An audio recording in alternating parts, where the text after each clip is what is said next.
Hello, and this is my review of the Crown Tundra DLC for Pokémon Sword and Shield. After finishing the Isle of Armor DLC, I wanted to see what improvements they had made in the Crown Tundra, so I dived straight in. Like the Isle of Armor, the story is fairly short, but it is a little longer. It starts off with you getting the Pokédex and then heading outside the train station and meeting two new characters. There, you battle one. Afterwards, you head into the Max Lair area, and this is basically an introduction into the way Dynamax adventures work. Once done, you go on a journey to do several discovery tours. In this, you are tasked with finding several legendary Pokemon, old ones that have returned, Galar versions of previous ones, and there's also new ones.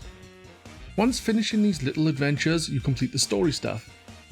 It's a fun task, kind of like a treasure hunt, but the treasure is a legendary Pokemon. The area of the Crown Tundra is a more expanded wild area, even more so than the Isle of Armor. It's also not just a snowy or icy area. There are caves and greener places. There's even a cemetery.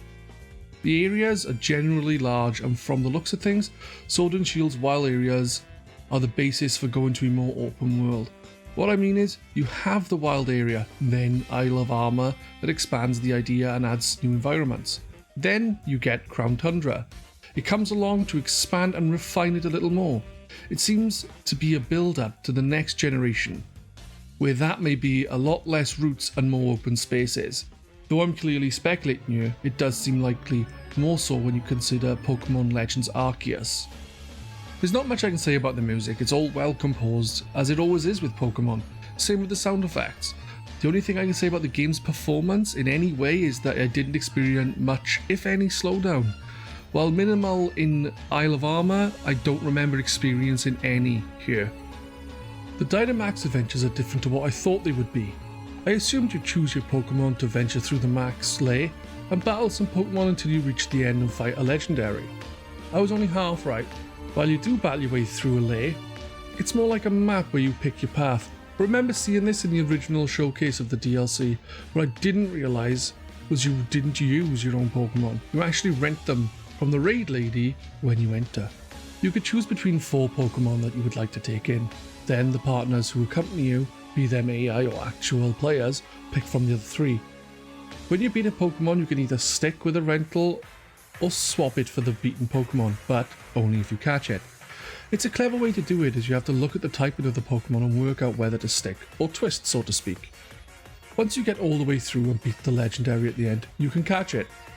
Once you do, you have to decide which one of the Pokemon you've caught you can keep. And the Pokemon you keep could be shiny, but you'll only know after you've chosen it.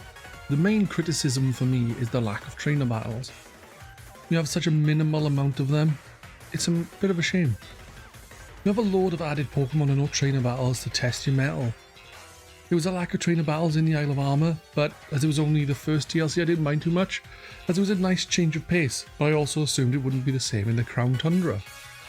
Technically I was right. There's less trainer battles in the Crown Tundra, so it wasn't the same. Overall though, I enjoyed it. Again, it seems like a building block of what they want to do with Gen 9. It's a toe in the water of expanding the game world, and a preview of what's to come in the future, and I'm interested in finding out.